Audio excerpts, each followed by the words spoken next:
আসসালামু আলাইকুম। এই মুহূর্তে অবস্থান করছি কেদারপুর বাজার থেকে একটু সামনে।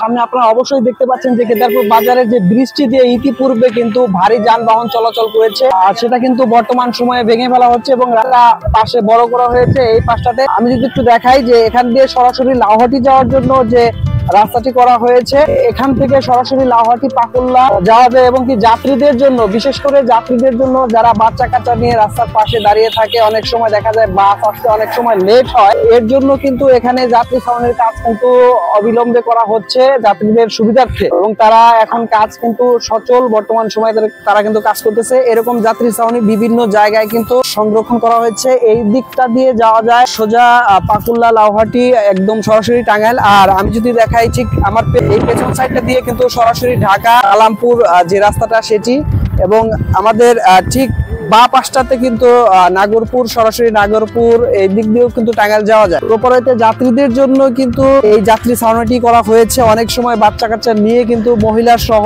বৃদ্ধ বয়স্ক লোক সহ রোদের ভিতর বৃষ্টির ভিতরে কিন্তু দাঁড়িয়ে থাকতে হয়। এটার কিন্তু উপর ব্যাসেস করেই কিন্তু গভর্নমেন্ট কিন্তু এই যাত্রী ছাউনিটার ব্যবস্থা করে দিয়েছে। শুধু এখানেই নয়, কেদারপুরের আরো যে বিভিন্ন জায়গা আছে যেখানে বাস স্টপ করে থাকে, যেখানে দাঁড়িয়ে থাকে, সে সমস্ত জায়গায় কিন্তু এরকম যাত্রী ছাউনি করা হয়েছে। এবং রাস্তার যে বর্তমান অবস্থা সেটি কিন্তু উন্নয়ন প্রকল্প চলতেছে বর্তমান সময়। ঠিক এখানে একটা টার্নেল পয়েন্ট হবে যেখান দিয়ে গাড়ি সরাসরি ঘুরতে পারবে, এবং ইতিপূর্বে যে বৃষ্টি ছিল সেই বৃষ্টি কিন্তু ভেঙে ফেলা হয়েছে এবং সেটি কিন্তু এখন বর্তমান সময় কিন্তু অচল।